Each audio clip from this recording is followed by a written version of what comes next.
दोस्तों नमस्कार, स्वागत है आपका बड़ी खबर बड़े खुलासे में। दोस्तों, जिस तरह से रूस और यूक्रेन के युद्ध के दौरान यूक्रेन में फंसे हुए लगभग 22,500 छात्रों को भारत की सरकार, मोदी सरकार निकाल कर लाई थी, ऐसा ही एक ऑपरेशन इस समय ईरान और इजराइल के युद्ध के दौरान चलाया गया। और ऑपरेशन सिंधु के तहत अभी तक ईरान में फंसे हुए लगभग 1,117 भारतीय नागरिकों को मोदी सरकार भारत में सुरक्षित लाने में सफल रही है। यह अपने आप में इतना बड़ा ऑपरेशन है कि जब दो देशों के बीच इस तरह की तनाव की स्थिति हो कि दोनों तरफ से मिसाइलें चल रही हैं, ड्रोन हमले हो रहे हैं, ऐसे में अपने नागरिकों के लिए फ्लाइट चलाकर निकाल के लाना किसी भी खतरे से खाली नहीं है। हमने देखा है कि इस तरह के ऑपरेशन में कभी भी कोई मुगालते से भी कोई हमला हो सकता है। भारतीय सुरक्षित हैं, उसके लिए व्यवस्था की गई। चाहे उस समय यूक्रेन और रूस का युद्ध हमने देखा था, किस तरह से विदेश मंत्रालय ने और हमारे जो राजनयिक हैं उन्होंने काम किया था।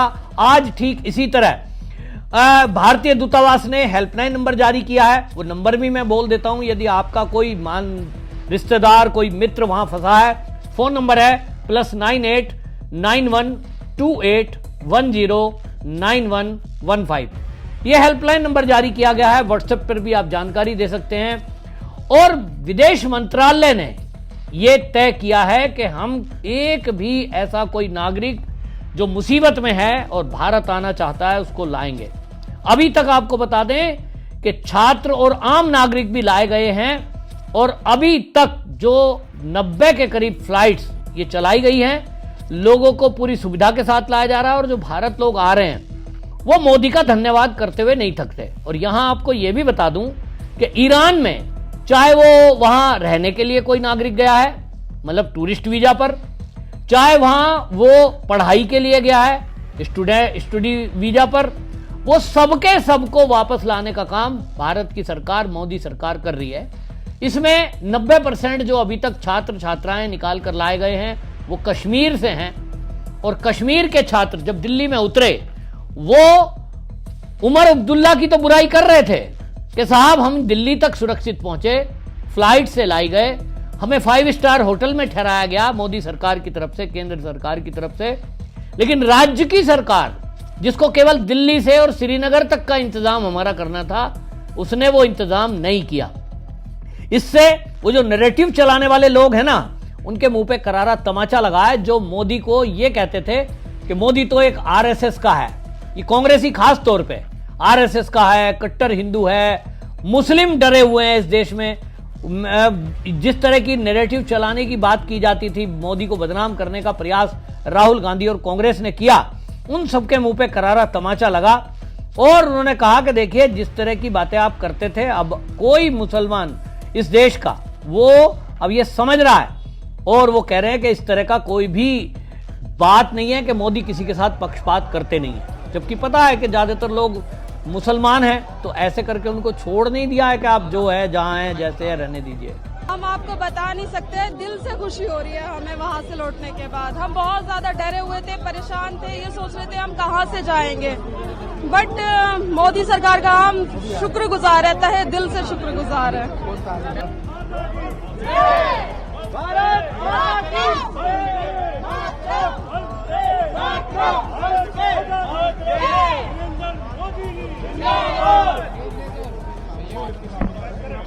आपने एक वर्ड सुना होगा, सुकून।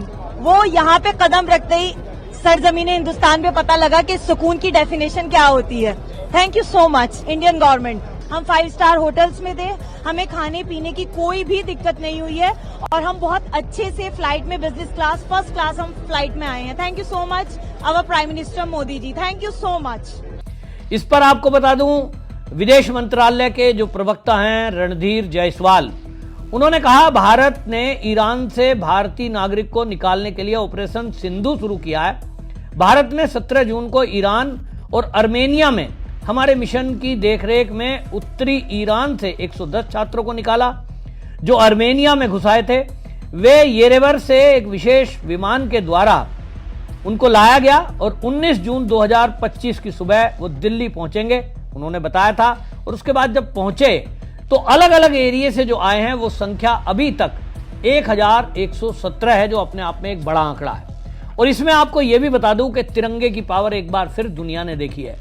रूस और यूक्रेन के युद्ध के दौरान जैसे कहा गया था कि भाई भारत का नागरिक यदि कोई है, उसके हाथ में तिरंगा है, उसको कोई भी हमला नहीं करेगा, ना कोई सेना दोनों देशों में से किसी की रोकेगी। तो यहां भी ये देखने को मिला कि जब यहां पर जिस तरह से इजराइल के अटैक हो रहे हैं, इजराइल की वहां गुप्तचर एजेंसियां काम कर रही हैं, मोसाद वहां काम कर रहा है, उनको भी यही निशानी बताई गई कि जो आपके छात्र अगर जाएंगे तो तिरंगा उनकी गाड़ी पर अगर लगा होगा तो उसको कोई भी रोक टोक नहीं होगी, ना ईरान का कोई सैनिक रोकेगा, ना वहां जो इजराइल की तरफ से एक्टिविटी हो रही है और वो निगरानी रखे हुए हैं, उसको भी ध्यान में बता दिया गया कि भाई तिरंगे पर हमला ना हो। और ये हुआ है, और इसके कारण से पूरे दुनिया ने यह देखा कि तिरंगे की ताकत क्या है और मोदी की विदेश नीति और कूटनीति क्या है। हमें तो सवाल उठाते हैं ना, मोदी की विदेश नीति क्या है, मोदी को बदनाम करने के लिए कुछ भी बोल देना, मोदी ने तो विदेश नीति ठीक नहीं बनाई, देखो जी अमेरिका को कुछ नहीं कह पा रहे हैं। वो सब देख लें कि जब हमारा भारत का कोई नागरिक दुनिया के किसी कोने में मुसीबत में होता है, वो हम उसके लिए पूरी जी जान लगा देते हैं। और मोदी सरकार ने खास तौर पे एक नए रिकॉर्ड बनाए हैं, और वो भी युद्ध के दौरान। युद्ध के दौरान बड़े टिपिकल समय होता है, और हमने देखा रूस और यूक्रेन के युद्ध के दौरान तो हालात ये थे कि 2 घंटे का युद्ध विराम करा दिया।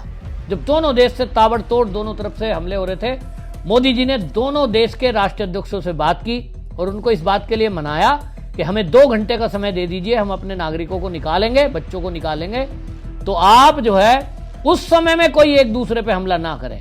अपने आप में बहुत बड़ी ये एक बहुत बड़ी संख्या थी। इसके लिए 90 फ्लाइट चलाई गई थी जब ये युद्ध हुआ था, और 22,500 के करीब लोगों को निकाल के लाए गए थे। आप सोचें, और इस समय जिस तरह से ये 1,000 के करीब संख्या है, इसके लिए भी बड़ी संख्या में इंतजाम किया गया है, और ये विचार किया गया भी किस तरह से एक एक को निकाल के लाया जाए।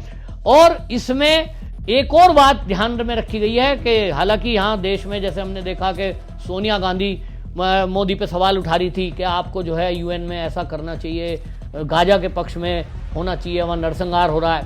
हमने देखा प्रियंका गांधी वाड्रा थैला लेकर के संसद में जा रही थी, उस पर फिलिस्तीन का झंडा लगा हुआ था। इन्होंने बहुत कोशिश की कि मोदी कहीं ना कहीं ऐसा स्टैंड उठाए कि इजराइल के विरुद्ध में ये खड़े हो जाएं, लेकिन हमारे देश को ये पता है और इसको लेकर पहले से बिल्कुल क्लियर कट भारत की नीति भी रही है कि हमारे जो लॉन्ग टर्म मित्र हैं वो हमारा इजराइल है, वो हमारा रूस है, और ये हमेशा हमारे साथ रहे हैं। रही बात तेल की कि भाई हमारे देश में कच्चा तेल आता है, उससे रेटें बढ़ सकती हैं, ये हो सकता है, संबंध खराब हो जाएंगे, ये भी बहुत सारे लोग मैंने कहते सुने हैं। तो उनको भी मैं बता दूं कि लगभग 30 देश ऐसे हैं जिनसे भारत कच्चा तेल का आयात करता है, और उसमें रूस भी है, अब उसमें अमेरिका भी है। अब 30 में से अगर 1, 2, 3, 4, 5 यदि मान लीजिए 5 देश का भी एक गुट हो जाता है ईरान के साथ और कहते हैं साहब हम नहीं देंगे, तो ठीक है, हमारे पास 25 देश और हैं, ऑप्शन है हमारे पास। और अब तो जो हरदीप पुरी हैं उन्होंने बताया कि किस तरह से हमारा जो अंडमान निकोबार है वहां पर हमारा तेल का भंडार मिला है, यानी आने वाले समय में तो आत्मनिर्भरता हमारी हो ही जाएगी। We feel really very safe once when we got to contact with the embassy. They made us feel safe, secure, warm and welcoming. They provided us with all our needs.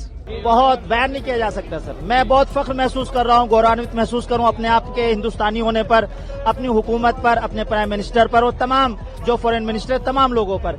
Embassy के लोगों को हमारे पास भेजा, embassy वालों ने बहुत सहयोग किया और बेसिस के सहारे हमको जो है फिर मशहद में होटल में ठहराया और खाने पीने का सब बढ़िया इंतजाम किया। उसके बाद फिर एयरपोर्ट ले गए और अब हमारे जो है मुल्क हिंदुस्तान में हमारी सरजमीन पे उतार दिया गया हमें। फिलहाल भी हम उस कंडीशन में हैं कि हम किसी के दबाव में ना आए, तो फिर इसलिए भारत की नीति स्पष्ट है कि हमने जो है अपना ईरान में इन्वेस्टमेंट किया हुआ है, हमने अपना बंदरगाह बनाया हुआ है, चारवा बंदरगाह के जरिए हम जो है वहां अपना काम कर रहे हैं। चाहे इजराइल में हमारा बंदरगाह बना हुआ है, हमारे संबंध न्यूट्रल है भाई। हमने तय किया है कि ना तो हम इधर रहेंगे ना उधर रहेंगे, हम न्यूट्रल रहेंगे। और इसीलिए मोदी जी ने एक्स पर पोस्ट भी किया कि जो अमेरिका ने परमाणु ठिकानों पर जो हमले की खबर आई, उसके बाद मोदी जी ने ट्वीट किया कि भाई शांति से बैठ के मामले को सुलझाओ। बिल्कुल एक मैच्योर पर राजनेता की तरह मोदी जी ने बयान दिया, जैसा कि जब हमने देखा हम ऑपरेशन सिंदूर चला रहे थे तब लोग हमें ज्ञान दे रहे थे कि साहब बैठ के बात कर लो। तो कुल मिलाकर के आज की डेट में शांति स्थापित करने के लिए आतंकवाद का खात्मा सबसे पहले जरूरी है, पूरी दुनिया में जरूरी है। ये जितनी जल्दी लोगों को समझ में आ जाएगा दुनिया के, तो समझ में आएगा कि किधर खड़े होना है। दुर्भाग्य से कुछ देश ऐसे हैं दुनिया में जो आतंकवाद को बढ़ावा देते हैं, आतंकवाद को पालते पोसते हैं। पिछले दिनों जो 22 अप्रैल की घटना पहलगाम में हुई, वहां भी आतंकी घटना की जो जांच एनआईए कर रही है, ये वहां रिकॉर्ड में पता चला है, जांच से पता लगा है कि आम नागरिक भी उसमें सहयोगी थे और वो चाहते थे कि जो बाहरी लोग यहां से, यानी भारत के अन्य भाग के लोग यहां बसाने का प्लान मोदी सरकार का है, उसको किस तरह से रोका जाए। मतलब उनकी इच्छा दिख रही है कि यहां कोई भी गैर कश्मीरी ना आ जाए, उसके लिए आतंकवादियों का साथ दो, धर्म पूछकर वो गोली मारेंगे, उससे एक नैरेटिव और मैसेज जाएगा कि यहां हिंदू सुरक्षित नहीं है तो बस हम ही हम रहेंगे। ये जो सोच है कि हम हैं, हम ही हम रहेंगे, हम ही ठीक हैं, हम जो कह रहे हैं वो ठीक है, ये हमेशा से तकरार का विषय बनता है, लड़ाई का विषय बनता है। और ये कभी भी विचारधारा ठीक नहीं है कि मैं जो कहूं वही सही। और इसीलिए लोगों को समझना होगा। आज कश्मीर के लोग जितने निकल करके आए हैं, 100 से अधिक संख्या उनकी तो छात्रों की है, वो इस बात को समझें, कट्टरता को छोड़ना होगा और विकास को अपनाना होगा। तो ये चीजें लोगों को समझ में आ रही है और इसका इंपैक्ट अब धीरे धीरे दिखाई देता है। कम से कम नैरेटिव की लड़ाई में जो मोदी को बदनाम करने में लगे हुए हैं कि आरएसएस का कट्टर हिंदूवादी नेता है, ये तो मुसलमानों को चाहता नहीं है, उनके नैरेटिव को करारा तमाचा इस ऑपरेशन सिंधु से लगा है। आपकी इस पर क्या राय है, कमेंट जरूर लिखिए, वीडियो शेयर करिए। वंदे मातरम।